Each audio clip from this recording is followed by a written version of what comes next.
Joining me from Watertown, Massachusetts, is Kirk Beattie. He is an expert on Mideast politics, also the author of a stunning new book, Congress and the Shaping of the Middle East. Thanks for being with us, Kirk. Thank you very much for having me. Netanyahu and Obama met this week. It appeared to be very cordial, certainly the nicest meeting they've had in a while, and while there's strong disagreement over Iran, they say that they can get beyond that. Do you think so? Well, I think there are still a lot of fundamental issues that will be rather difficult for them to iron out, beginning again with the one I focus on most in the book, which is that of resolution of the Israel-Palestine conflict. But there's a lot of a need, of course, at present for trying to get together to address other important issues in the region, beginning with the conflict in Syria and also looking, of course, at the situation in Iran still, which, although a major agreement was struck just this last summer, is one that has left people wary about where things might be going in the future.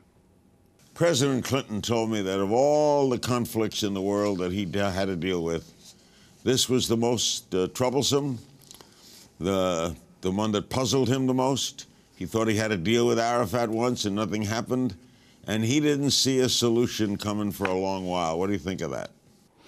Right. Well, it certainly doesn't look like one is in the offing right now again. I think that there's a lot of attention focused again on the other major issues in the area, again beginning with the threat from the Islamic State.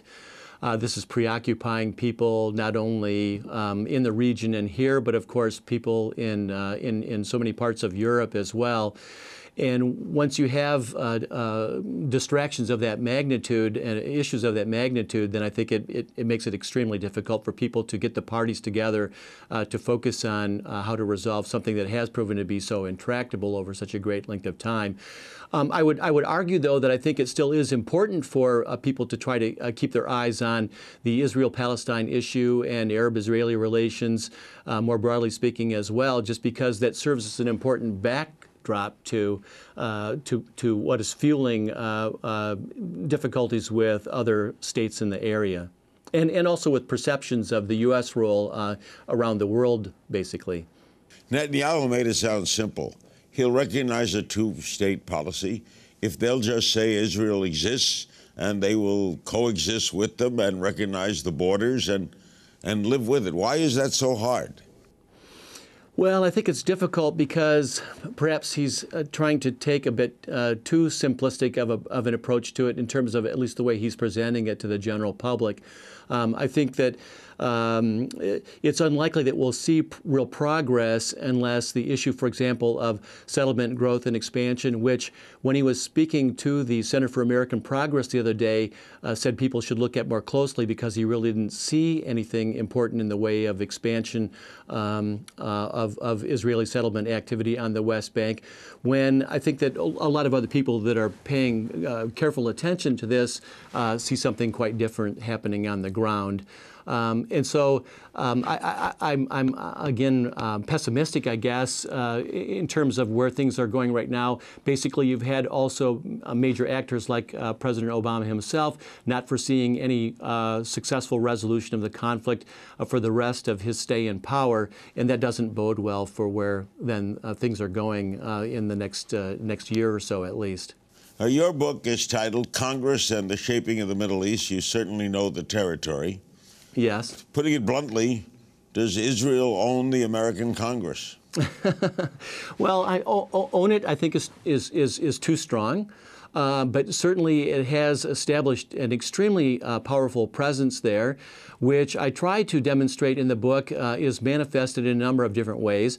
I begin by looking at the fact that actually, even as individuals try to present themselves as candidates for seats in Congress, they face a certain set of hoops that they feel that they have to jump through. On many occasions, they experience a lot of pressure from various interest groups, but the interest groups which are the ones that have proven most successful are those that are tending to be not just pro-Israel. I think pro-Israel in general is accurate, but also ones that are more supportive of right-wing Israeli governments. So these lobbies are the key, right? So the lobbies do indeed play a very, very important role. In some ways, one can look at the activity of AIPAC and the power of AIPAC, and one could see simply by the math, looking at the size of AIPAC's budget, for example, how much larger it is by a magnitude of 10 or 15 at least of many of the other smaller groups against which it's competing. Now, you have to keep in mind the fact that it is competing not just with groups that one might on the surface identify as pro-Arab and so forth by their name, or more Iranian interest groups, but also from other interest groups from the Jewish American community. So you have people that are in Americans for Peace Now or Israel Policy Forum, for example, or Jewish Voices for Peace, that are extremely active in this issue area, but they're very heavily outspent and outgunned, and at a loss to kind of keep in stride with the material and support that AIPAC can begin to staffers. So AIPAC is the more powerful of all of them? Yes, far and away, without any close competitor whatsoever. Wouldn't yes. AIPAC say, though, Israel is the only pure democracy in the whole area, and shouldn't that be our prime source of support? Yes, I think that's an important argument, and one hears constantly from the Israeli leadership, regardless of who's been in power in Israel, and as one does hear from American leaders as well, that there's a consonance of values between Israel and that of the United States, and I think there's some legitimacy to that point. Where it becomes problematic, though, is that it has been U.S. policy for many, many decades to look at the circumstances prevailing in other countries in the region and to, quite frankly, pass judgment on many of those countries as being not ready for democracy. That's kind of a standard adage that one would hear in conjunction with those other countries. And therefore that it has been incumbent upon the U.S. government to try to take sides with and provide support even to more authoritarian leaders in the area, even though their values are not the same as our own. One could look, for example, at the nature of relations between the U.S. government and Jordan, or the nature of U.S. relations between the U.S. government and Saudi Arabia, to see, on balance, over the decades, a considerable amount of stability. Yes. Is Obama kind of between a rock and a hard place here? I think he really is. Obviously he is facing very strong opposition from within his own Congress.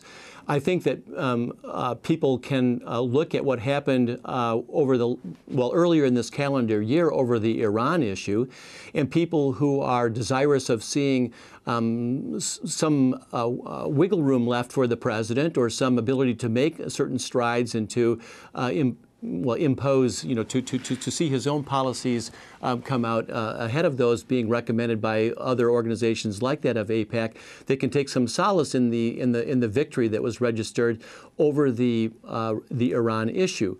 But again, on balance, I think that he's in an extremely difficult spot. And now, of course, people are already beginning to look forward to, and Obama himself, being a good member of his party, is looking forward to what the consequences may be of his policy positions with respect to how well any of his Democratic colleagues might fare in the upcoming election. Especially, of course, with Mrs. Clinton being in the lead in that regard. I was in Israel recently. There's a lot of support for that Iran deal in Israel. Very interesting. It is not black and white. Very interesting. And I think that diversity that exists there is one which is less well known in this country, just as often the diversity that exists in other countries in the region, like in Iran, and the tremendous support that actually exists in Iran among the general public is something that is not as well known in this country either. And so often we see a situation in this country where there may be a stronger mobilization of sentiment of a pro-Israel nature, and less dissent reflected in the media than is the case in other countries, and less dissent than one sees, for example, in Israel itself over issues such as the one that, such as the dissent that you were mentioning a moment ago. There has never been a great tie between the American Jewry and the evangelical movement. In fact, there's been a lot of hostility. Why this closeness over Israel? Well, it's a very long and interesting story, actually. It has a lot to do with the fact that, of course, people in the American evangelical community, not all of them, but an important segment of people in that community, are people who look at the creation of Israel, the modern day creation of Israel, as a fulfillment of biblical prophecy. And so they look at having stronger ties to Israel and members of the Israeli community as something that is advancing the biblical process and the arrival of the end times, so to speak. Now, I discovered when I was doing my research that the staffers themselves don't really hear all that much from the evangelical community when it comes to the Israel-Palestine or Arab-Israeli conflict issue. So this is more something that is being used at the elite level in certain evangelical circles to try to, curry favor with Israelis and so forth. And the Israelis, of course, are happy to take advantage of, right-wing Israelis are very happy to take advantage of the interest in Israel that has been expressed by the evangelical leadership. Do you see any light at the end of the tunnel? Well, not in the near future, unfortunately. No. I have taught on this subject for now more than 3 decades. And over that period, there have only been a couple of occasions when I thought that people were coming close to maybe being able to solve the conflict. But then you have events like the assassination of Rabin or the assassination earlier on of President Sadat of Egypt. And so people who may have been in a position to be very strong advocates of peace have been taken out of the picture. And the turmoil that has brought in those countries and elsewhere, of course, has brought a downward spiral. And so I'm not very optimistic at all right now, I have to say, unfortunately. Thanks so much for your time today. Thank you very much for inviting me, Larry. It was a pleasure.